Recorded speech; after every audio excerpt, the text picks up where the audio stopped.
16/1/1920 அன்னைக்கு நல்ல உச்சிவெயில் மண்டையை பிளக்க கோயம்புத்தூர் அரண்மனை புத்தூரில் ஒரு சின்ன பையன் மாடு மேய்ச்சிட்டு கண்ணு கெட்டின தூரத்தில் சில பருந்து ஒரு குழியிலிருந்து எதையோ வெளியில் எடுக்க முயற்சி பண்ணிட்டு இருந்துச்சு. கிட்ட போய் பார்த்த அந்த சின்ன பையன் கண்ணுக்கு அந்த குழியிலிருந்து வெறும் கால் மட்டும்தான் தெரிஞ்சுது. அதை பார்த்து பதறடிச்சு ஓடுறான் அந்த சின்ன பையன். உடனே அந்த செய்தி ஊர் மக்களுக்கு பரவுச்சு.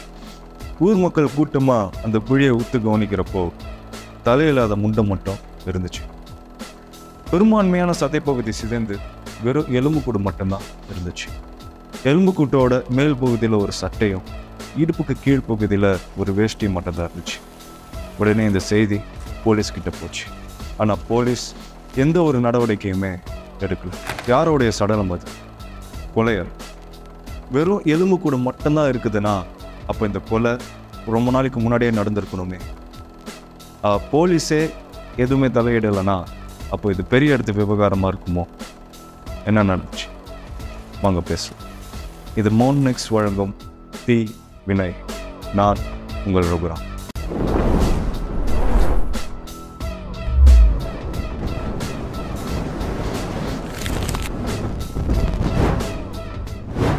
கோயம்புத்தூர் பக்கத்தில் இருக்கிற ஒரு கிராமம் தான் சூலூர்.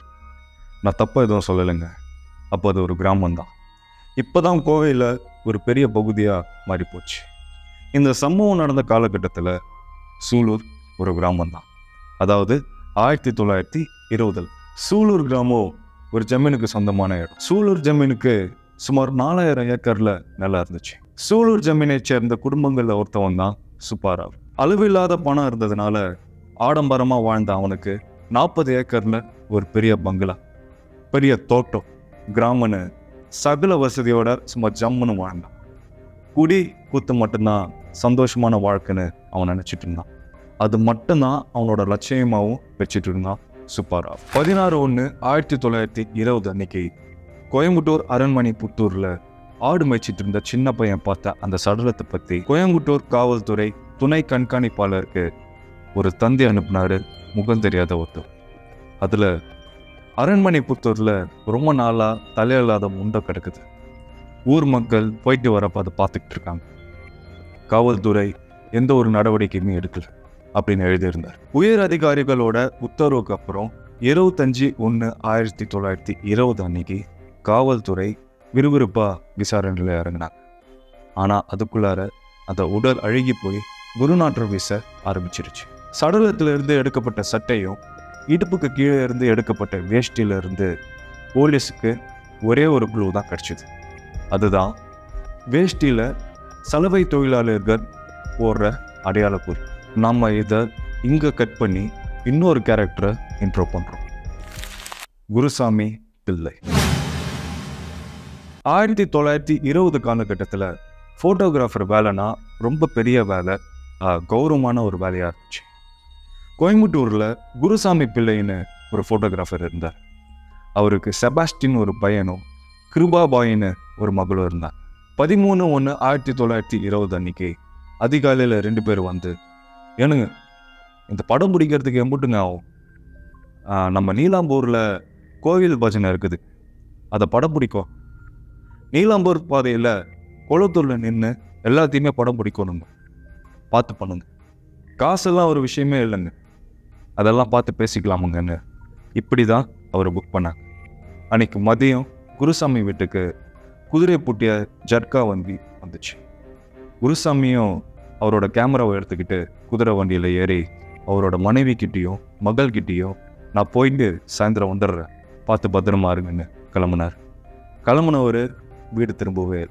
15/1/1920 அன்னைக்கு மாவட்ட குற்றவியல் நடுவர்கிட்ட காணாமல் போன எங்கள் அப்பாவை கண்டுபிடிச்சி கொடுங்கன்னு கம்ப்ளைண்ட் கொடுத்தான் செபாஸ்டின். ஆனால் அந்த கம்ப்ளைண்ட் மேலே எந்த ஒரு நடவடிக்கையுமே எடுக்கல. இந்த நிலையில தான் துர்நாற்றம் வீச ஆரம்பித்த சடலத்திலிருந்து எடுக்கப்பட்ட சட்டையையும் இடுப்புக்கு கீழே இருந்து எடுக்கப்பட்ட வேஷ்டியையும் ஆராய்ந்த போலீஸ்க்கு கிடைச்ச க்ளூவை வச்சு குருசாமி மகன் செபாஸ்டின் கிட்டேயும் சலவை தொழிலாளர்கிட்டையும் காமிச்சு அது குருசாமியோடது தானே முடிவு பண்ணாங்க போலீஸ். அடுத்து என்ன?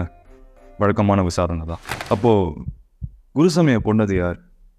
ஏன் இதுக்கு பதில் தெரியணும்ல. மைனர் சூலூர் சுப்பாராவ் பெண்கள் விஷயத்தில் கொஞ்சம் வீக். இப்படி தான் ஒரு நாள் குருசாமியோட மகளான கிருபாபாயை பார்த்துருக்கு. ஆல்ஃபா மேல் மாதிரி உடனே அவள் எனக்கு தானே அவனா நினச்சிக்கிட்டு கிருபாபாய் கிட்ட போய் பேசியிருக்கான். அதுக்கு அவளோ அவனை மதிக்கவே இல்லை. இங்கே அசிங்கப்பட்டது பத்தாதுன்னு அவன் ஸ்ட்ரைட்டாக குருசாமி கிட்ட போய் பேசியிருக்கான்.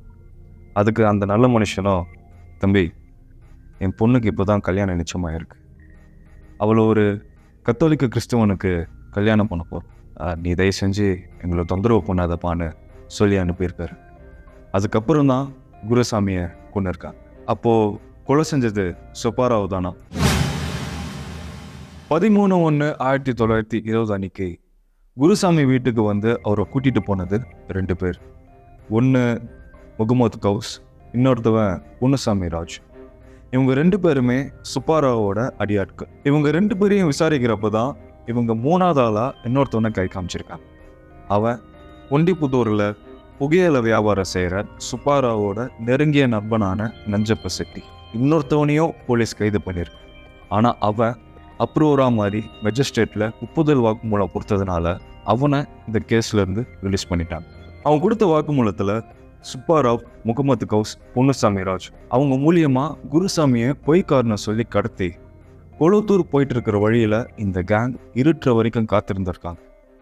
என்னமோ காரணம் சொல்லி பஜனை கோஷ்டி இன்னைக்கு வரல, ஆல்ரெடி இருட்டுருச்சு, இதுக்கப்புறம் ஃபோட்டோவும் எடுக்க முடியாதுன்னு சொல்லி குருசாமியை ஜர்கா வண்டியில் மறுபடியும் திருப்பி அனுப்பியிருக்காங்க. குருசாமி கோயம்புத்தூரை ரீச் பண்ணுறதுக்கு இன்னும் 10 கிலோமீட்டர்ஸ் இருக்கிறப்போ சுப்பாராவ், நெஞ்சப்ப செட்டி, முகமது கவுஸ், பொன்னுசாமி ராஜ் இவங்க 4 பேரும் காரில் குருசாமி வந்துட்டு இருக்கிற குதிரை வண்டியை மடக்கி வலுக்கட்டாயமாக காரில் தூக்கி போட்டு போயிருக்காங்க. அதுக்கப்புறம் தான் குருசாமியோட தலையற்ற உடம்பு அரண்மனை புத்தூரில் கண்டெடுக்கப்பட்டுச்சு. போலீஸ் சுப்பாராவை கைது பண்ணிச்சு. சுப்பாராவ் கிட்ட 5 கார் இருந்தாலுமே கொலைக்கு அவனோட கார் எதையுமே அவன் யூஸ் பண்ணல. அதுக்கு பதிலாக ரத்தினம் ஐயர்கிட்ட காரை வாடகைக்கு எடுத்திருக்கான். இவங்க 4 பேரையும் கோயம்புத்தூர் செஷன் நீதிமன்றத்தில் குற்றப்பத்திரிகை தாக்கல் செஞ்சதுக்கு அப்புறம் நீதிமன்றத்தில் வழக்கு விசாரணை ஆரம்பிச்சது. சுப்பாராவ் ஒரு பெரிய ஜமீன்தார் இந்த கொலை வழக்கில் மாட்டியிருக்கிறார். இந்த வழக்கு விசாரணை எப்படி நடக்கும், என்ன தீர்ப்பு கொடுக்க போகிறாங்க அப்படின்னு தெரிஞ்சிக்க மக்கள் ரொம்ப ஆர்வமாக இருந்தாங்க. சூலூர் சுப்பாராவ் வழக்கு கோயம்புத்தூர் சுற்றி இருக்கிற வட்டார பகுதி மட்டும் இல்லாமல் சென்னையிலையும் இந்த வழக்கு ரொம்ப பிரபலமாச்சு. குற்றவாளிகளோட சார்பில் கோயம்புத்தூரில் அப்போ ஃபேமஸான வக்கீல் சிபி வெங்கடரமண ஐயங்காரும், சென்னை உயர்நீதிமன்றத்தோட ஃபேமஸான வக்கீல் ஆர் சடகோபாச்சாரியாரும் களமிறங்கினாங்க. விசாரணை சூடு பிடிச்சது. விசாரணையோட முடிவில் நீதிபதி குற்றவாளிகளுக்கு மரண தண்டனையை விதிச்சார். கிரிமினல் கேஸில் குற்றவாளிகளுக்கு மரண தண்டனை வழங்கப்பட்டுச்சுன்னா அதை உயர் நீதிமன்றம் உறுதி பண்ணணும். அது மட்டும் இல்லாமல் குற்றவாளிகள் அவங்களுக்கு வழங்கப்பட்ட மரண தண்டனையை எதிர்த்து உயர் நீதிமன்றத்தில் மேல்முறையீடு செஞ்சாங்க. சென்னை உயர் நீதிமன்றத்தோட நீதிபதிகள் ஹைலிங் யூஸ் முன்னணியில் சுப்பாராவோட 2 வழக்குகளும் விசாரணைக்கு வந்துச்சு. உயர் நீதிமன்றத்தில் சுப்பாராவ், முகமது கவுஸ், பொன்னுசாமி ராஜ் இவங்க 3 பேர் சார்பில் ஆர் சடகோபாச்சாரியாரே ஆஜரானார். உயர் நீதிமன்றத்தில் சடகோபாச்சாரியாரையே வழிநடத்தினவர் தான் சென்னையோட பிரபல பேரிஸ்டரான ஹெர்லி நோட்டன். இவங்க 2 பேருமே ரொம்ப க்ளோஸான ஃப்ரெண்ட்ஸ்.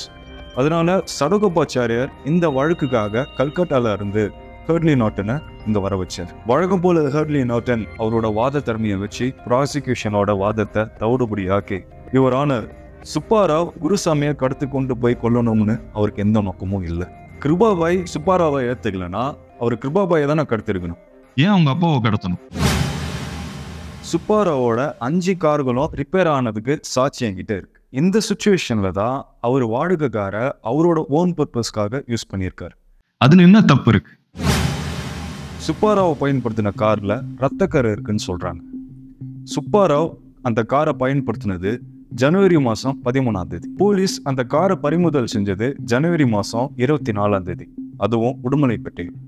இந்த இடைப்பட்ட 11 நாளில் அந்த காரில் நிறைய பேர் டிராவல் பண்ணியிருக்கலாம். ஏன் அந்த ரத்தக்காரை டிராவல் பண்ணவங்கள யாராச்சும் ஒருத்தவங்களோட தான் இருக்கக்கூடாது?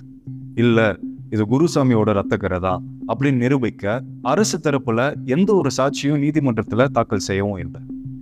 ஏன் காரை பறிமுதல் செஞ்ச அந்த போலீஸ் ஆஃபீஸரை சாட்சியா விசாரிக்கவும் இல்லை. இவ்வளோ ஏன் அந்த வாடகை காரோட லட்ஜர் புக்கையும் நீதிமன்றத்தில் சமர்ப்பிக்கல. இது எல்லாத்துக்கும் மேல தலையில்லாம கைப்பற்றப்பட்ட முண்டமானது குருசாமியோடது தான் நம்புற மாதிரி எந்த ஒரு ஆதாரங்களும் நிரூபிக்கப்படல.